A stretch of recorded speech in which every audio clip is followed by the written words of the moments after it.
नमस्कार। आज हम डेल कार्नेगी की किताब how to win friends and influence people के चौथे अध्याय की गहराई में जा रहे हैं। एक श्रोता ने हमें ये सुझाव दिया था। हाँ, और ये अध्याय हमें रिश्तों के बारे में कुछ बहुत ही बुनियादी लेकिन अहम बातें सिखाता है। बिल्कुल।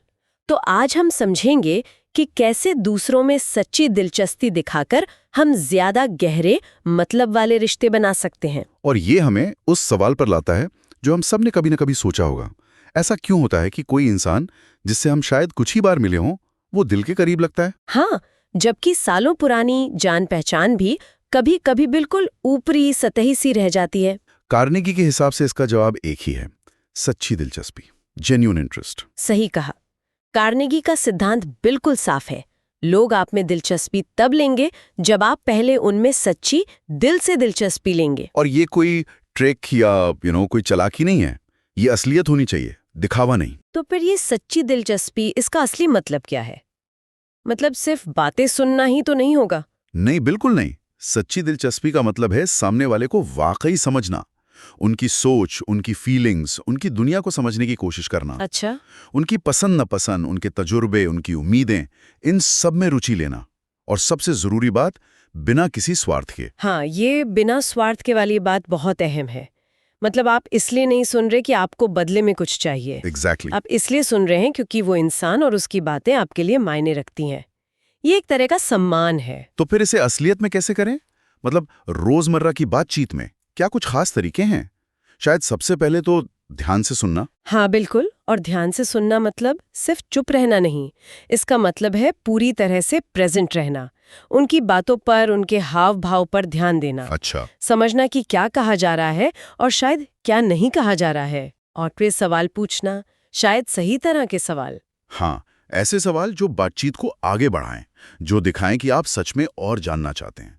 जैसे, अच्छा फिर क्या हुआ, या आपको ऐसा क्यों लगा, या उस तजुर्बे से आपने क्या सीखा। मतलब ओपन एंडेड सवाल जो हाँ या ना में खत्म ना हो। हाँ, और इसमें वो चीजें पकड़ना भी शामिल हैं जो शायद कही नहीं जाती, जैसे आवाज का टोन, चेहरे के भाव, कोई झिझक। हाँ, वो नॉन वर्बल चीजें, वो अक्सर ज्यादा कह जाती हैं, है ना? बिल्कुल। इन भावनात्मक संकेतों को समझना दिखाता है कि आप सिर्फ शब्द नहीं सुन रहे, आप उस इंसान को महसूस कर रहे हैं। ये तो हुई करने वाली बातें।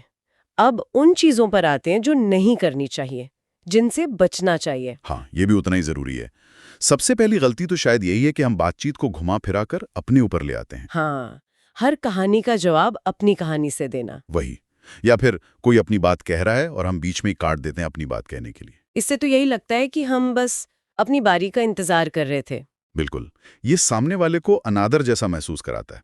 और एक और चीज है, बनावटी दिलचस्पी दिखाना। हाँ, वो झूठी मुस्कान या जबरदस्ती की तारीफ, लोग समझ जाते हैं, मुझे लगता है। अक्सर इंसान ऑथेंटिसिटी को पहचान लेता है। अगर दिलचस्पी सच्ची नहीं है तो वो खोखली लगती है और भरोसा बनाने की बजाय तोड़ सकती है।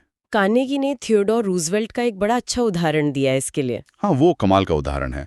कहते हैं कि रूजवेल्ट किसी से भी मिलने से पहले, चाहे वो कोई आम इंसान हो या कोई बड़ा अधिकारी, उसके बारे में, उसकी रुचियों के बारे में पता करते थे। थोड़ी रिसर्च कर लेते थे। हाँ, जैसे किसी को घोड़ों का शौक है या किसी को किताबों का या खेती का, वो उस विषय पर थोड़ी जानकारी लेकर जाते थे।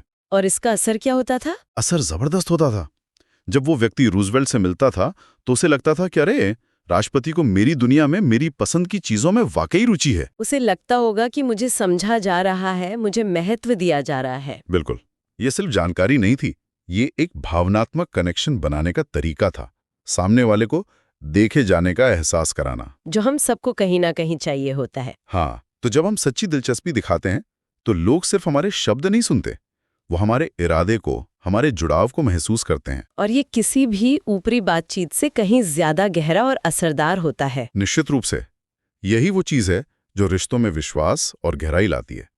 ये जान पहचान को दोस्ती में बदल सकती है। तो आज की इस चर्चा से जो मुख्य बात निकल कर आई है वो ये है कि रिश्ते बनाने और निभाने का असली तरीका है दूसरों को ध्यान देना, उन्हें समझना और उनमें सच्ची, बिना किसी स्वार्थ वाली रुचि लेना। हाँ, और यहां से हम एक विचार आगे सोचने के लिए छोड़ सकते हैं। अगर सच्ची दिलचस्पी इतनी ताकतवर है तो सोचिए, इस ईमानदारी के साथ अगर एक सच्ची मुस्कान भी जुड़ जाए तो उसका रिश्तों पर कैसा और कितना गहरा असर पड़ सकता है। ये दोनों मिलकर कैसे काम करते होंगे? सच्ची दिलचस्पी और एक सच्ची मुस्कान। वाकई ये सोचने वाली बात है। खैर, आज के इस गहन विश्लेषण में हमारे साथ जुड़ने के लिए बहुत बहुत धन्यवाद।